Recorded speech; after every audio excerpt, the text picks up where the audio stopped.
Have you ever felt like you understand exactly what's going on with yourself, and yet nothing seems to change? Like maybe you're reading the books, you're listening to the podcasts, you're going to therapy, you've learned about your nervous system, you know about your childhood experiences and how they're influencing you now. And maybe you know why you react the way you do. Maybe you know where your stress is coming from. Maybe you know what your triggers are. And yet, maybe you still find yourself overthinking, feeling anxious, getting overwhelmed, people pleasing, procrastinating, or repeating the same patterns that you've been trying so hard to change. So if you've been wondering, I understand what's wrong, so why do I still feel stuck?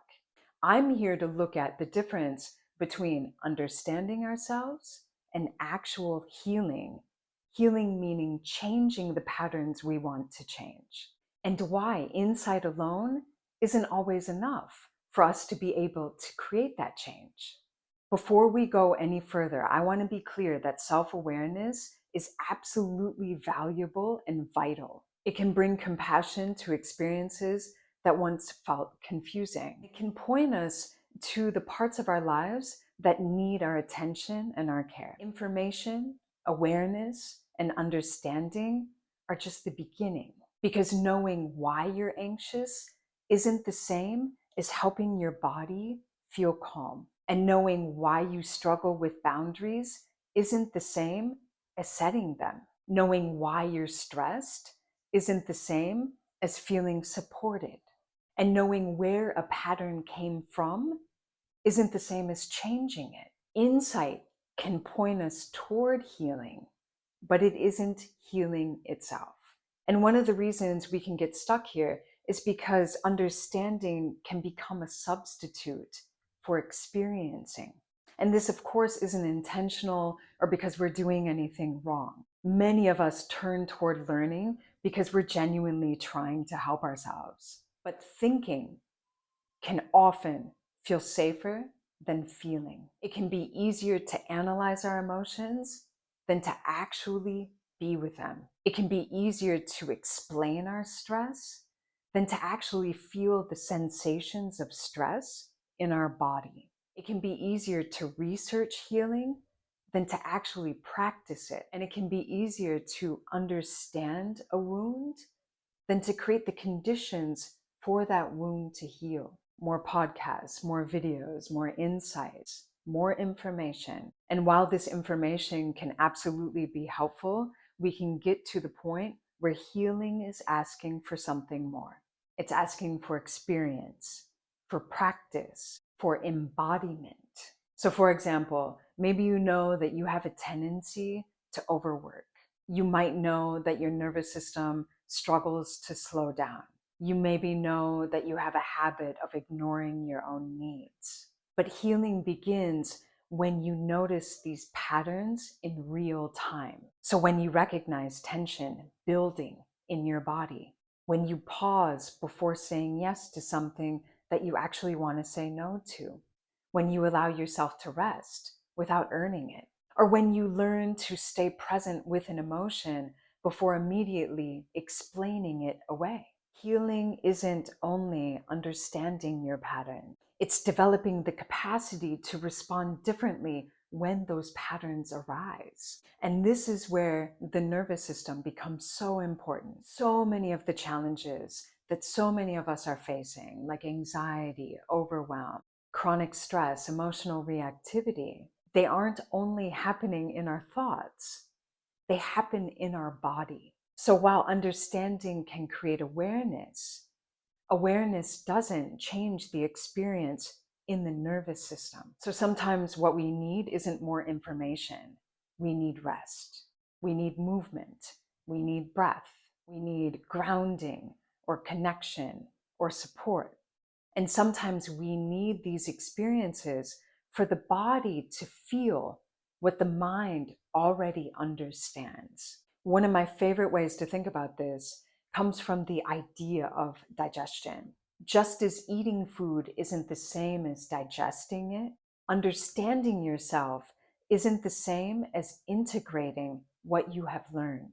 You can consume the information of the world, but eventually it needs to be processed. It needs to be integrated, lived, and embodied. And in traditional Chinese medicine, this relates really beautifully to the earth element, which is tied to digestion. And we need to digest information just as we digest our food. We want the information we consume to be as nourishing as the food that we eat. All of it needs to be processed and digested. We have too much coming in and we aren't digesting that information. We can end up in states of rumination, overthinking, overanalysis, worry, where we're chewing on the same thoughts over and over again. And when we're in these states of overthinking, which can become chronic when the earth element is imbalanced, we can become disconnected from our body and from the present moment. And healing happens in the moment. Healing comes from presence. So we may understand everything really well, but we struggle to feel grounded. And this is why healing requires more than insight. It requires practices that help us connect to ourselves in a real lived way. Of course, this could look like anything that I share on my channel, like yoga, meditation, breath work, supportive relationships, or simple rituals that invite you into your body and into the moment. And from an earth element perspective, this can look really simple, like eating at regular times, choosing warm, whole, nourishing foods, slowing down while you eat, creating steady routines, taking breaks, spending time with your feet on the earth.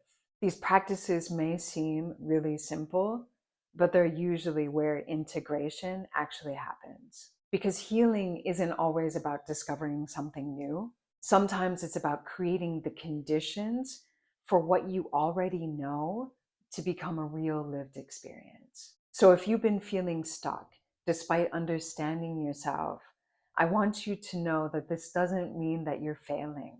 And it doesn't mean that you've missed out on some secret piece of information. It may simply mean that awareness is asking you to become a practice, and that knowledge is asking you to become an experience, and that insight is asking you to become an embodiment. This is where healing begins. If this is resonating with you, I'd love to hear from you in the comments. Have you ever felt this discrepancy between understanding yourself, your patterns, what you need to change, even how you need to change them, but actually doing that? And if you want more support in bringing your healing into presence, embodiment, and lived experience, you can use my 5-element self-nourishment guide that I have linked in the description. It's completely free, and it gives you daily practices, reflection prompts to guide your healing in ways that are specific to you and your needs. I'm also going to share the Earth Element playlist that I have here that provides embodied and holistic practices to help you ground into your body and out of an overactive mind. And if you haven't yet, subscribe so you continue to receive the new practices that I'm sharing every week here to help you bring your healing into real time. Thanks so much for taking this time to be with me today.